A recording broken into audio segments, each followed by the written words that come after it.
Thanks for listening to Gossip with Celebrity, brought to you by Celebrity.com.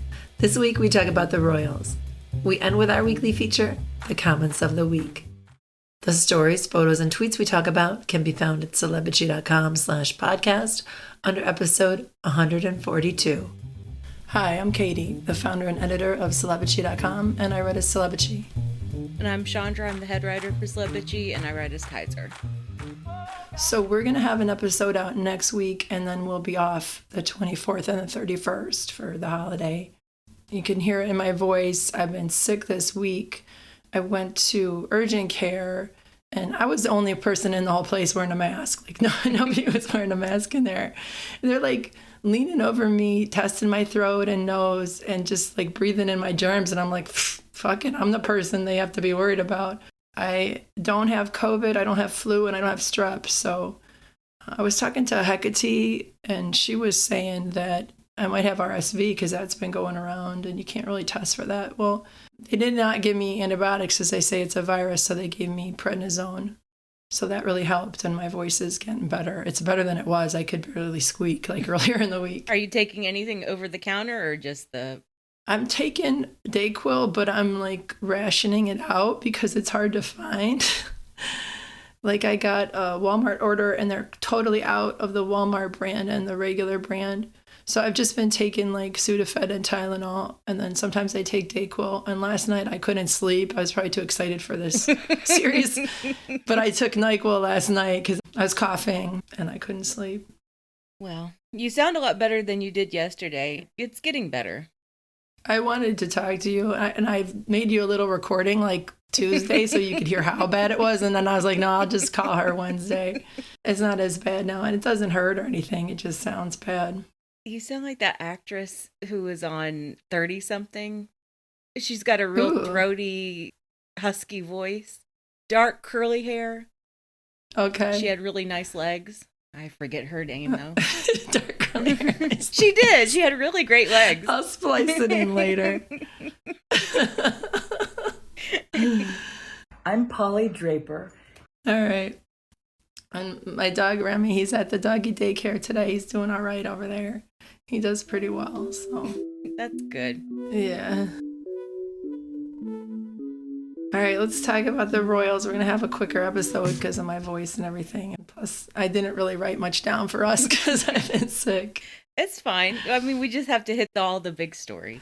So I usually write an outline for us. I kind of half-assed it this week.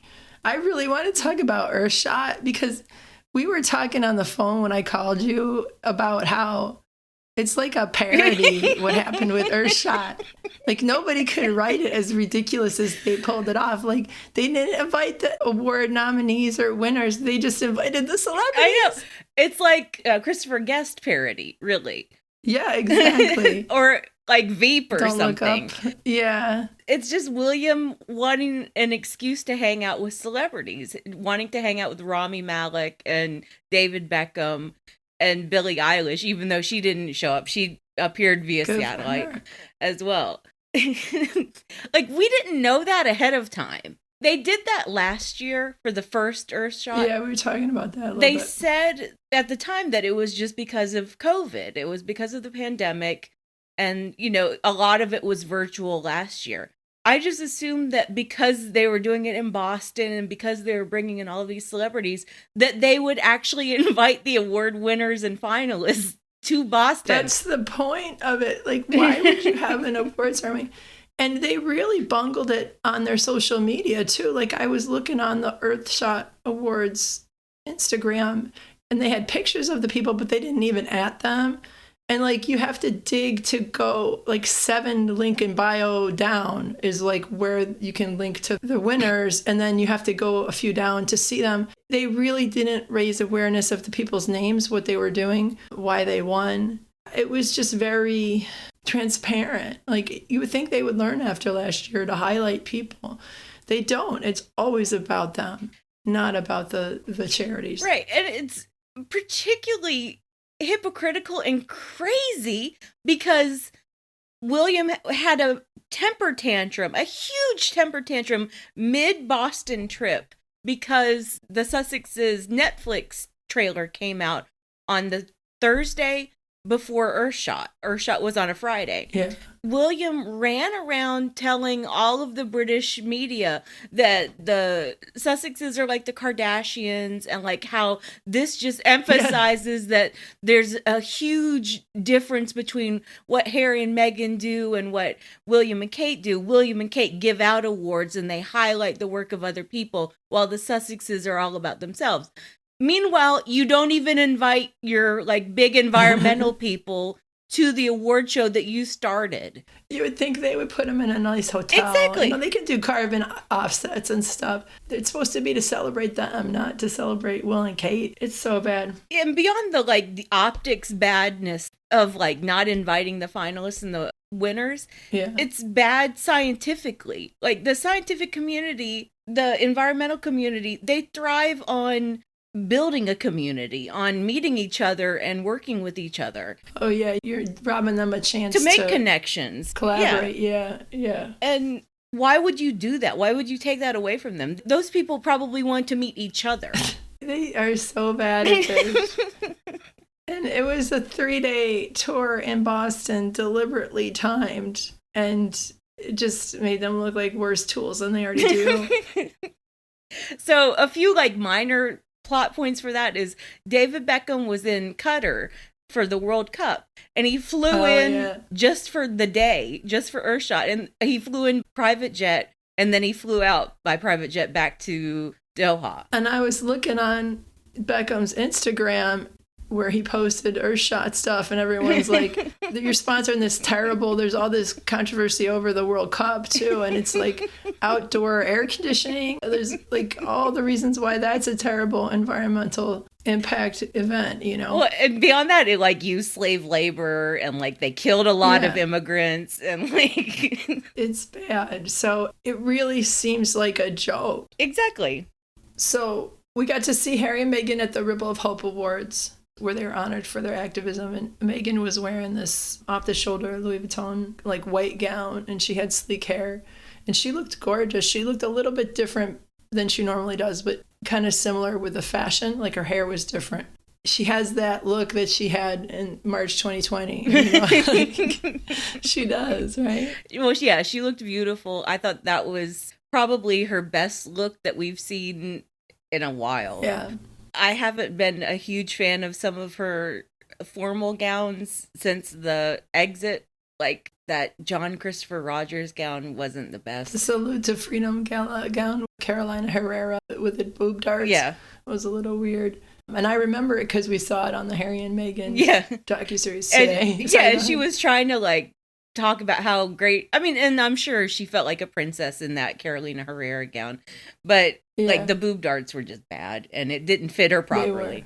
But we got to see it was being constructed on her that night, which makes a lot of sense, you know? Yeah. So we got the first 3 episodes of Harry and Meghan today, and we both watched them, and I was blown away by how really good it was and what an excellent recap it was of their story and how well they told it. Yeah. I liked it a lot too. I liked a lot of it. I liked that they were sort of refocusing and saying, no, really, this is our story.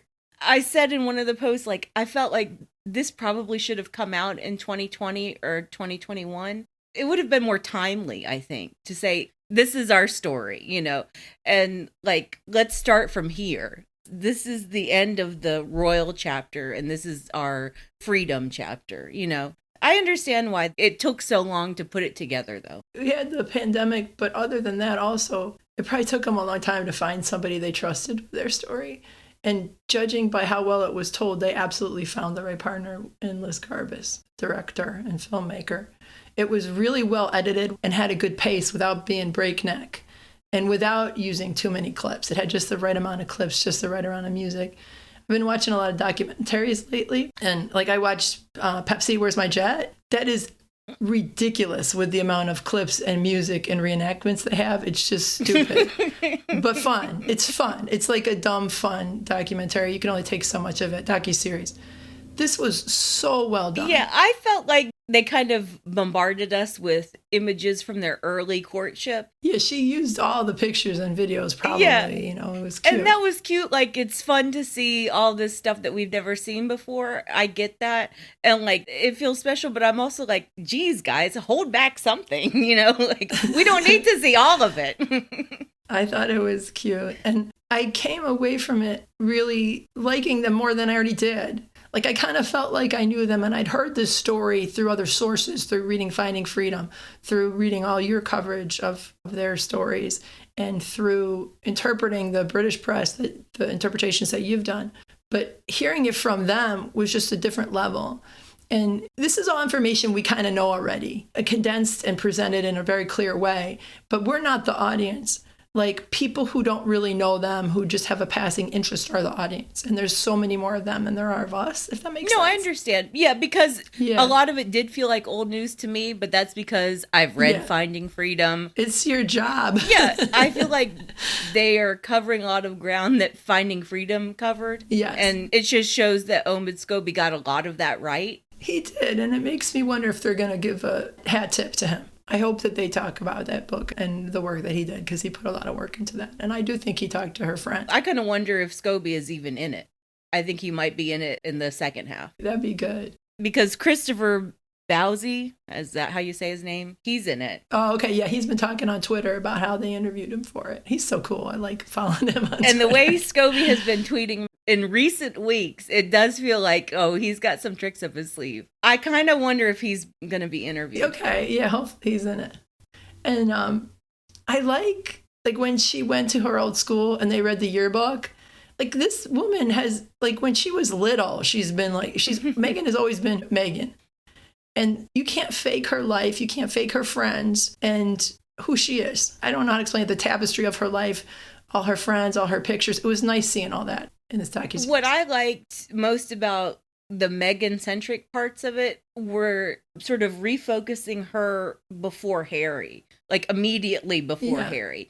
Like, oh, right, she was a really cool girl. Like, she was a very cool woman. She was a successful actress. She had all these side businesses like the TIG.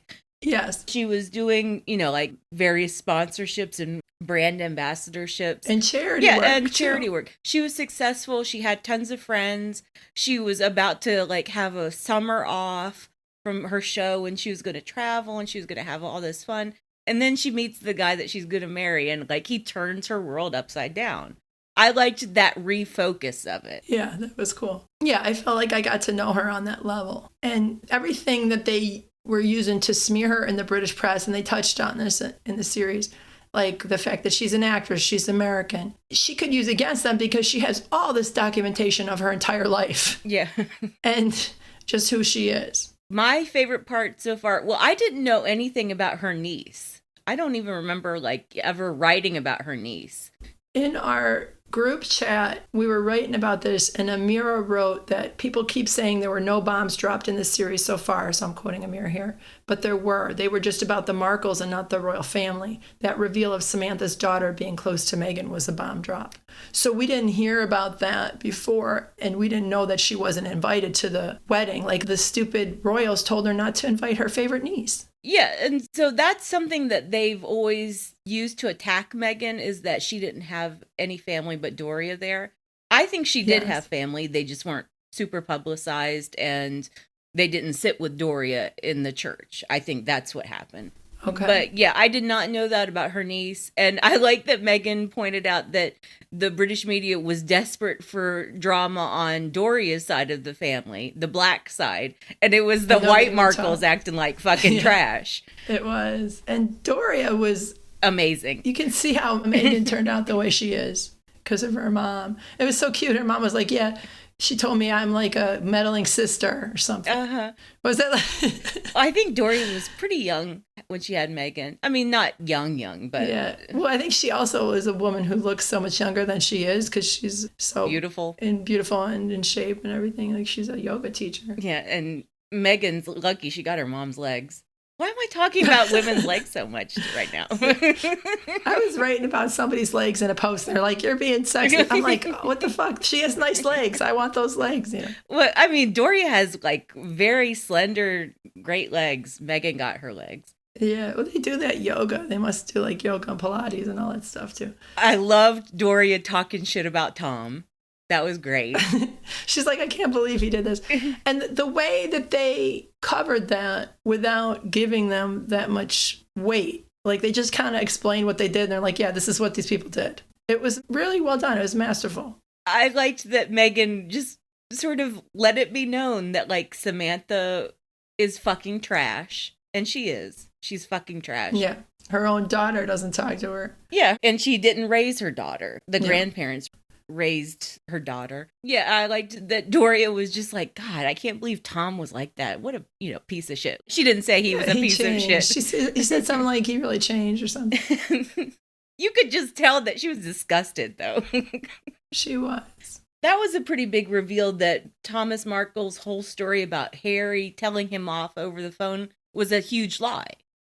Because they didn't talk to him on the phone. Right. It was just texting. Yeah. And like they don't know who was actually texting at the end. It was either Samantha or a journalist. It was probably a journalist, I would assume. Yeah. It was probably the person who sent us a cease and desist for publishing. Oh, that guy. Yeah. I'm not saying anything else. No one's going to know. I'm leaving it in. Fuck it. Yeah. I mean, back then, it was either that guy or it was someone from TMZ, like Harvey fucking Levin. Yeah, maybe one of his lackeys. That killed me that they used footage from TMZ because that was like the weirdest fucking part of like that lead up to their wedding. She found out her dad wasn't going to walk her down the aisle because he talked to TMZ. Then he was like leaking shit to TMZ for days. Yeah, I know. But you could also see that it was really painful for her. Yeah, it was. And but it was you could tell a crazy, like not even plot twist, but just a crazy sub storyline. Yeah. I want to give you credit too, because you said it was going to be like the me you can't see. And it kind of was in terms of Harry talking about his mom and how the press was doing the same thing to his wife. And I really liked the historical breakdown. Yeah, I liked that too. Of that and how Brexit influenced the treatment of Meghan in the press and the history of the Commonwealth, slavery, British occupation. And they had a lot of really good experts talking about that and explaining it. And they did a good job of that. Not to give this woman too much credit, but Tina Brown also put Meghan and Harry's romance in the context of Brexit and the rise of like hate speech against immigrants and against people of color in like 2016 through 2018. Yeah. She did use that kind of context. Of course, she like white-splained it. So it fucking sucked. I like that they're actually using Black commentators on the show to like explain, all right, this is what's actually happening in racial issues in Britain this year at this point of their romance. Yeah. I wrote to you like that there's a lot to unpack. There's not a lot of new revelations, but there's a lot of details that we can dig into and learn more about. It was a rich series in terms of what happened to them, and that it gave us a lot. A few more things. So Meghan says that she was trying to like wear very muted neutral colors because she didn't want to clash or wear the same color as any of the other like senior royal women. Yes. I think she was doing that. She was trying to like be very muted and neutral. But I also think that's just her style. I think she likes beige and cream. You can tell from her interior design, she's got that Scandinavian design sense. And when she said, if I'm going to get it right, I'm going to learn it and I'm going to get the protocol right, I completely believe her. Yeah. It was so cute the way she reenacted the first bow in front of the Queen and Harry's like rolling his eyes. She was a little bit extra in that part. But... Yeah, that's why he's rolling his eyes. Like, I'm sure she veers extra sometimes, Oh, when she talked about meeting Kate for the first time and she was barefoot and cooking dinner. Meghan was. I wrote those down on my Twitter. Sorry, go ahead. I have those quotes. I've written about this for tomorrow. Oh, okay. So, can you just imagine Kate's face when like a barefoot peasant tries to hug her for the first time? And the way she explained it, they were so good at talking around things. Uh-huh. Harry didn't mention his brother when he said they marry the person who's best going to fit the role, and I wanted to marry somebody I loved. Basically, I'm paraphrasing. But that's who he was talking about. And so Meghan said, quote, "When Will and Kate came over and I had met her for the first time, I was in ripped jeans and I was barefoot. I'm a hugger. I didn't realize that was jarring for a lot of Brits. I started to understand very quickly that the formality on the outside carried through on the inside." Yeah. She's saying they were tight asses to her and she wasn't expecting that. Yeah. She thought that they would be a family when the cameras were off, and they aren't. No. And that was so diplomatic and classy the way she described it. Well, it also shows her lack of deference. And I'm saying that as a fellow American talking about an American woman. She's American. She's just describing it like we do. Yeah, she doesn't have the deference that British society has for the upper class and royalty. We don't genuflect. We don't have that deference of, oh, I should behave a certain way in front of this person because he has a title. It's not like that. We don't have that as in American society. With Sophie Trudeau. I mean, she doesn't fucking care. Like, she knows people who are really high up and established and big celebrities and stuff. That doesn't faze her. Yeah, she's not used to that. Sorry to interrupt you. And that bothers people like Will and Kate. The fact that she had such a lack of deference towards them. That she thought that she was coming towards them to hug them as, Harry's new girlfriend. And they're like, who is this peasant? How dare she? She's best friends with the best tennis player in the world. She doesn't care, like, that's what's great about Meghan. And the royals still live in this old-fashioned bubble where they're above people. I'm sorry to interrupt you. I'm just surprised that these people exist and that they still act like this, You know what I mean? I just feel like Will and Kate must be like the coldest fucking people. And, she'd already met several other people in the royal family at that point. Meghan had. Yeah, she was obviously friends with Eugenie and Jack. Yeah, they had those pictures from Halloween. Yeah, like she probably met Beatrice before. Like they were probably a lot warmer, and she was like, okay, well, then this is how it is. And then she meets Will and Kate, and it's all stiff, tight ass. I have a question for you. Sorry. What's your question? So the 2 times there were stories leaking. The stories leaking about Harry dating her, and the stories leaking about Harry proposing to her. She got the call from Jason Knopf, which was the press secretary for their joint press secretary. And they touched on that a little bit in the documentary about the Royal Communications Office and the Royal Rota. Do you think Knopf was leaking the stories and that he told her because he was leaking the stories? The dating story broke because Prince Andrew leaked it.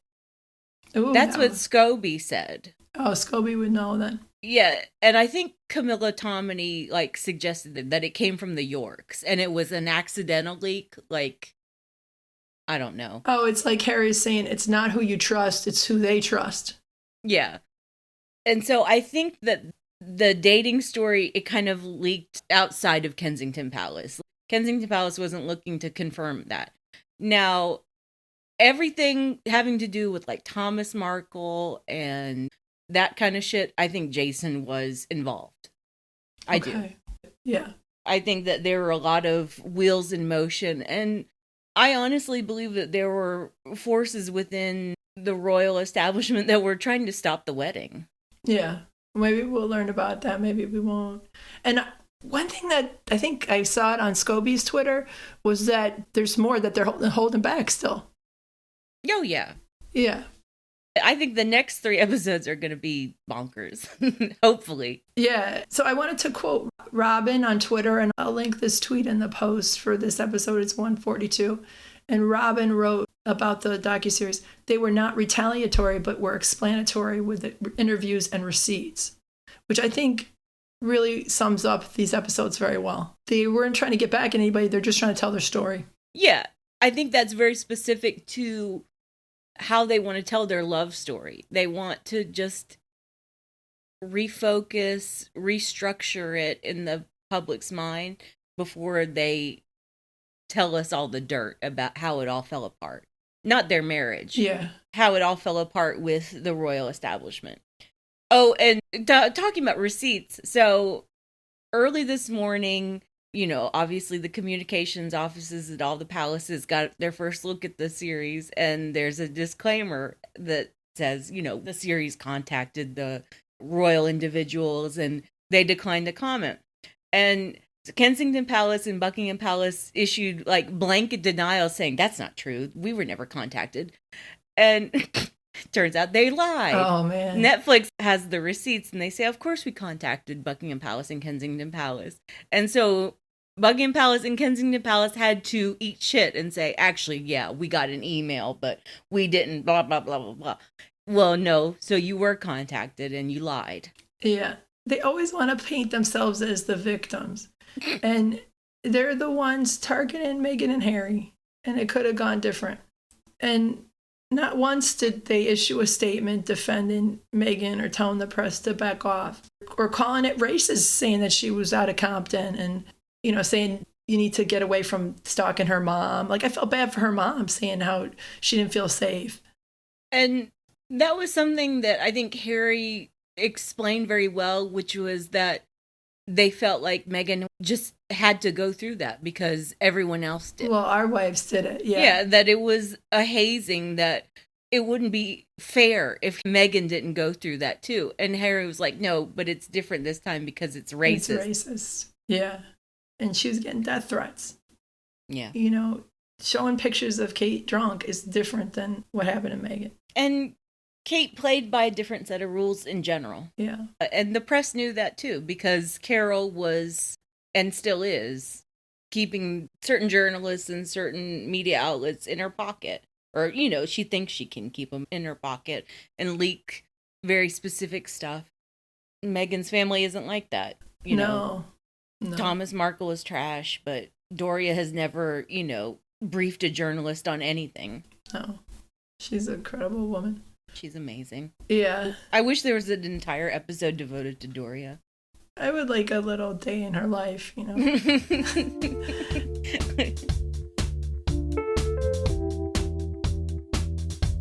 right, let's move on to the comments of the week.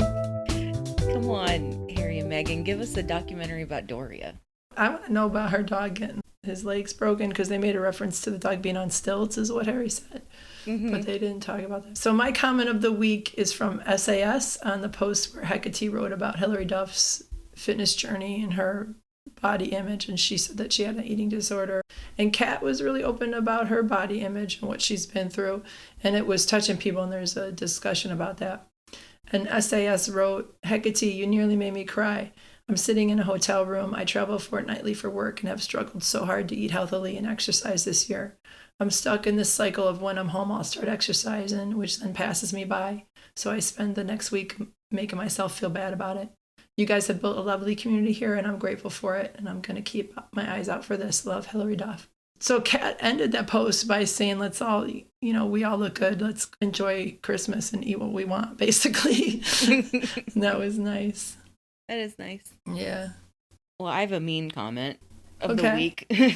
So this is on the post about how the Daily Beast Royalist column, they spoke to quote-unquote friends of William and Kate, and it was either William himself or a staffer close to William, basically just raging about how much William hates Harry and fucking hates Meghan. Yeah, and Meghan is the reason that his family is destroyed and blah, blah, blah. It was pathological, basically. And so that's what the comment is about. Art historian wrote, this is a pathological response to a close relative marrying someone you don't like. An aunt of mine had a daughter who married a man my aunt didn't like. But she was always polite to him because he was her daughter's choice and she loved her daughter. How fucking hard is it to just say, Meghan's not my cup of tea, but Harry loves her and she's the mother of my niece and nephew. Instead, William is just throwing temper tantrums constantly over the fact that Meghan stole Harry from him. He's mad at Harry because Harry's not his little fall guy and wingman anymore. It is pathological. Yeah. They touched on Harry wearing the Nazi uniform in the show, but I remember hearing that William put him up to it, and they didn't even bring that into it. Yeah. Harry didn't throw his brother under the bus. No. That William suggested it, and that William's costume was just as bad, or not. Nothing's worse than a Nazi uniform, but Yeah. I seem to remember that William's costume was really bad too. Really racist.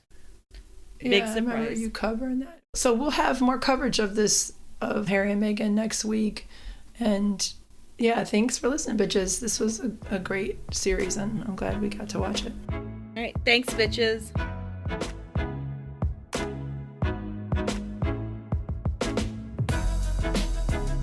Thank you for listening to the Celebrity Podcast. Please rate, review, and subscribe wherever you listen. If you like us, please turn off your ad blocker when you visit our site. You can text us or leave a voicemail at 434-218-3219. Our music is from AA Alto, Maiden, and via Premium Beat and Sound of Picture. Thanks again. All right, thanks for listening, bitches. I didn't like what I just said last time I saw I'm like re-recording that shit. I'm like, what did I say? It was so lame.